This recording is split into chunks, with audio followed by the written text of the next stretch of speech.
What's up, guys? Thanks for joining me for another episode of Word Thinkers. Guys, I quickly wanted to speak about a particular subject concerning accountability, responsibility, decision making, and the consequences thereof. So, without wasting any more time, I wanted to draw your attention to this particular article right here. It was in the Namibian. It says that unemployed woman wins 1.5 million divorce after husband skip court. Now, I want you to think about this, guys. One decision cost you 1.5 million just because you did not show up in life. The same thing is true with our decisions, the choices, and the things that we do that results into accountability and responsibility from our side. Now, I wanted to share this idea with you guys. Basically, every big or small decision carries the consequences of life and death. And that's what I want you to know, because God designed this universe so that we can be accountable for one another. I was on a live yesterday and I was speaking about ministers that need to be held accountable by the congregation for what they speak, what they do, how their character look like. You guys have the power to hold them accountable. Now, let's jump into this particular one. I want to give you 4 principles today. 4. Right? So the first one is God's principle of sowing and reaping. And that you can find in Galatians, where the Bible says that do not be deceived. God is not mocked. For whatever one sows, that will he also reap. So meaning what you put into this world is the same result that you are going to get out of it, whether it's good, whether it's bad. And I want you to imagine the scenario in your head that just because you did not show up to court, 1.5 million from your pension fund. I know it's crazy, guys, but there's a perfect illustration here, which means that our choices, you made that decision not to go. You made that choice not to show up. And we make certain choices. For example, honesty versus dishonesty. You need to deal with the consequences. If you are an individual that likes to be dishonest and you pursue that particular road, you will be ending up in where you want to be at the end of the day, because honesty is the best policy. Yes. Secondly, you have purity versus sin. Again, another big decision. You choose how you live your life at the end of the day. Number 2, there's generosity versus selfishness. You make that choice. You want to be generous to people or you want to be selfish, because that's what the world teaches us, that you need to think about yourself, think about your health, your situation, your things.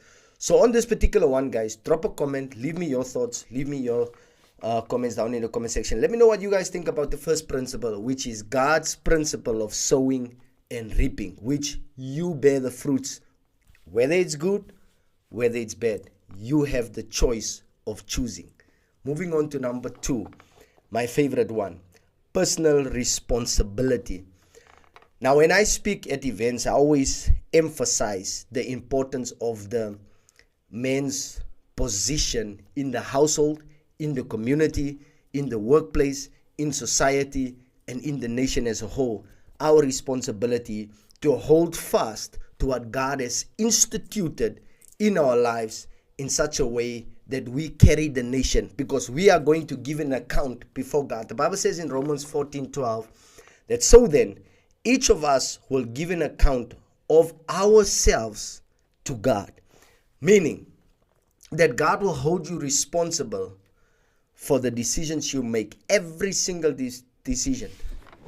And also know you also have the position of maintaining your household. You also have the position of taking care of your family.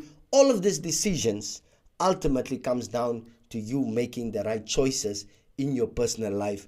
We cannot blame our parents, our pastors, our friends, culture. We cannot do that, because we are going to stand in front of God, give an account for our lives. And I always say it's a fun thing in our lives to always blame shift. Push the blame there, push the blame here. But this is what I call the nation too. You know, we are suffering with a lot of things. And I truly believe, I was telling somebody the other day that we were born generally without debt in this world, free. And then we accumulate it to ourselves, and then we want to blame other people. No, it's this. No, it's that. No, no, no, no. You went to Lewis, Finmark, whoever, and made the debt yourself. You choose not to take care of your family. You choose to go out every night and do you because you are selfish. That's the problem, right? Now, the man's responsibility is obviously to take care of the household, make sure that that part is done. Moving on to number 3, I think I've stressed point number 2 enough. So moving on to point number 3, which is the power of choices. Now let's look at this particular Bible verse, Deuteronomy 30 verse 19. The Bible says, I have set before you life and death, blessings and curses. Now you choose, not God choose, not your friend choose, not who choose, you choose, so that you, listen to this one, and your children may live consequent of your life decisions. So make the right one. Make the right one, because your choices carries power. Your choices carries life. Remember, the Bible says that we will give an account. Secondly, it also says that we have the freedom of choosing death and life. God has given you that choice, so you make it, right? And so point number 2 is choosing and shaping your destiny. And not just for us, but also for our generations to come, right? And I know that we don't think about certain things ahead of us. We just live in the moment, which is not a bad thing. But considering that you have generations, you have children, you will have grandchildren, you have all of these things. And all these things, at the end of the day, you need to give an account before God. So your power, your choices have power. Remember that. Last point, number 4. Also, again, leave the best for last. Very important. Point number 4, eternal accountability. Now let's look at Matthew 12 verse 36. The Bible says, but I tell you that everyone will have to give an account on that day of judgment for every empty word they have spoken. Yeah, so also you guys that speak bad about other people, that label people and those type of things, yes, you also have to come. You see, the reality of the Bible is, whether you believe it or not, you still have to go give an account whether or why you did not believe, as to your belief of saying, I don't believe. It does not substitute you from the consequences that you are going to face if you deny that God exists. No, you will still face the God. You will still face judgment. You will still sit with the problem at the end of the day. So you choose what you need to do at the end of the day. So every word, every thought, everything weighs down before God. So you will have to give an account. Secondly, encouraging careful living, knowing God, seeing all. That's what you need to know. God sees everything.